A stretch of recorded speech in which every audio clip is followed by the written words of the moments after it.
বাস্তবতা হচ্ছে এই যে বাংলাদেশের 90% মুসলিম দেখবেন তার মধ্যে 90% 5 ওয়াক্ত নামাজ পড়ে না। এটা হচ্ছে আপনার বাস্তবতা।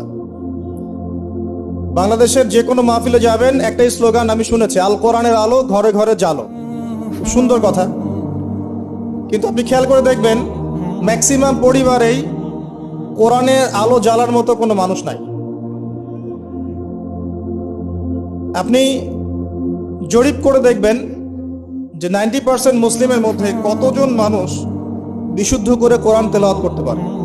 আপনি দেখবেন 80%ও পারে না, কিন্তু এই কোরআনের জন্য জীবন দিতে চায়, সেই বইটা সে অর্থসহ পড়তে পারে না। বাস্তবতা এক জিনিস আর যা দেখছেন এগুলো আরেক জিনিস, এগুলোর মধ্যে কোনো মিল নাই।